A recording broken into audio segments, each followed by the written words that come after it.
For context, my ex-girlfriend, let's call her Emma, 26F, and I, 26M, were together for 9 years. We got together when we were 13 and broke things off when we were 22. We have been friends since first grade, grew up together, and our families became quite close, while our friendship circles were always intertwined at some point or another. We drifted in different directions as we got older, and we realized that what we wanted from our relationships was ultimately different. We no longer had romantic feelings for one another, so we decided we would be better off as friends, and the breakup was very amicable. Now to the issue.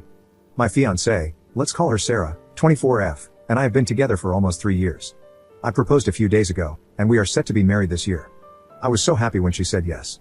Our relationship has been great, amazing communication, always smiling together, it's been wonderful. She knew about my past with Emma, as I was very upfront with her about it when we first began dating, as Emma and I are still friends. Our families still get together for sporting events, parties, and hang out together all the time. My parents are really close to hers, and our siblings, 22M, 25F, 17F, 18F, and 19M, are good friends too. They are all really close, and they even have a weekly pizza night. I didn't want Sarah to feel uncomfortable at any point, so I tried really hard to let her know everything I could and take the right steps to show her that she is my number one. I would always include her in family events, make sure my family would spend time with her, and even try to create our own rituals together. I adore this girl, I think she is incredible, and from the day I met her, I have been head over heels. She hasn't voiced a single problem to me about any of this until today. Before today, she would even encourage me to invite Emma over to get-togethers we have hosted, or along to movies or dinner with our other friends. I was under the impression Sarah really liked her, especially considering the extra effort she would make to include her. Sarah and Emma have always gotten along, and they haven't been anything but nice to one another. Today, Sarah told me that after taking time to really think about it, my friendship with Emma is weird and shouldn't continue. She gave me an ultimatum, to end our friendship, or she will end the relationship. She said she feels disrespected that I would even consider keeping someone I had a relationship with in my life.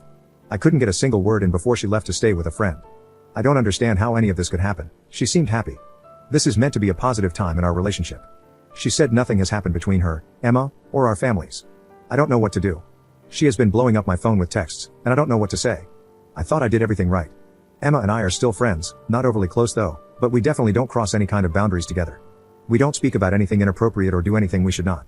She is also in a relationship at the moment. We don't talk every day, and don't see each other one-on-one or very frequently. Sarah has also mentioned that she is uncomfortable with our family spending time together after we have broken up and wants me to put an end to that behavior as well. I can't control what my family does, who they see, or who they are friends with. They have been nothing but kind to Sarah. They make a real effort to make her feel special and even include her family. I don't know what to do. Is my friendship wrong? Should I talk to our families? Update 1. It's been a very eventful 3 days, and after all of the advice I was given on my last post, I thought I would share an update. I also want to thank everyone for their words of wisdom and kindness. I read every comment and took them all to heart. This update is long and not what I was hoping for, but what happened has happened.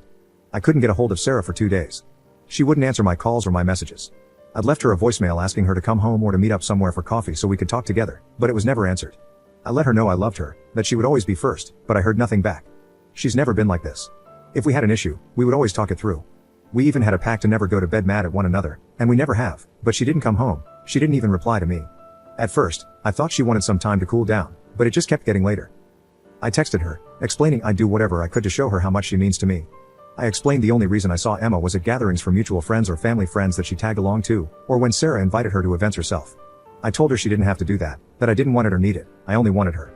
I said I wouldn't attend any get-togethers I knew Emma would attend at all. I also tried my best to explain that our families were very close before Emma and I got together, and that I couldn't control who they were friends with.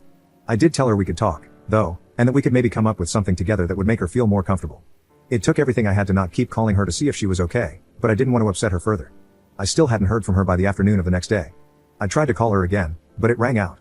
I sent her another message telling her I just wanted to know if she was okay and that if I didn't hear back from her soon, I would have to start calling her family or her friends. She texted me back straight away, "I'm fine, I'm not coming home," and that was it. I tried to call her. I knew she was right there, I figured she would pick up. I called, but she had turned her phone off. I didn't know what to do. I felt like my heart had been ripped out of my chest. I didn't know what would bring her home, I just wanted to talk. I wanted to make it better. I ended up going to my parents' house last night, which was about 5 minutes away. I was an absolute mess and didn't think I would cope by myself. It was about 8 p.m. when I went over, and I hadn't heard from her again, so I went to bed in the spare room. I was only asleep for a few hours when things started to hit the fan.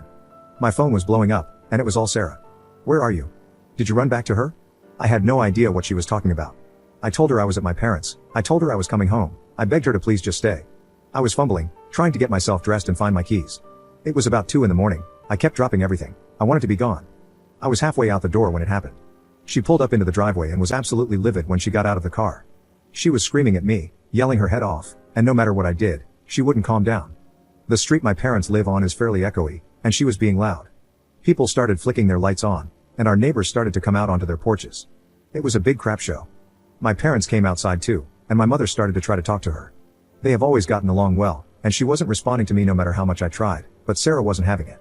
She told me she knew what I had been doing behind her back, that her family knew, and I was lucky enough to be given a chance to cut my ties and move on after having an affair for so long. For the record, I have never cheated on her, let alone had an affair. I love Sarah, I wanted to marry her and be with her. It didn't matter what I said, though, she wouldn't believe me, she wouldn't listen. She kept calling me every name under the sun. My mother asked her to please come inside to talk, that it was a misunderstanding, that I loved her, that they loved her, and we just needed to talk it through. Sarah started calling her a bleep, a terrible mother, an awful person, told her that she knew what I was apparently doing, and even encouraged it, how sick she was for that. My mother tried to explain herself, that this wasn't happening, and that's when Sarah slapped her. Out of nowhere, full force. I went silent, and my mother started to cry. Sarah started apologizing, over and over. It was instant regret, or at least it looked that way. It didn't matter, though, I ended it right there. I told her to go, that the engagement was off, we were over, and that she needed to get her things from my house. She was crying, still apologizing, but you can't come back from that. She hit my mother, who has always shown all the love in the world to Sarah, and for her to do that to someone, let alone someone who means that much to me, was enough. I don't know why she wouldn't listen to me, I don't know why she chose to believe these other people over me, why she wouldn't even talk, but it doesn't matter. I've never felt this empty. I gave 3 years of my life to someone who refused to even talk to me or believe me. I thought I knew her, I thought she was kind. How can you go so long with someone and not even know what they could be capable of? All I know at this point is that I plan to stay single for a while. Edit. My mother is one tough lady, and she is handling it well considering, but I haven't seen her this upset in a really long time. She was excited about our wedding, she thought Sarah was the greatest girl I've ever brought home. She considered her a daughter and a friend, which is what hurts her the most, I think. She's definitely getting there though, she even started cracking jokes that I just shouldn't date anymore and buy a dog instead.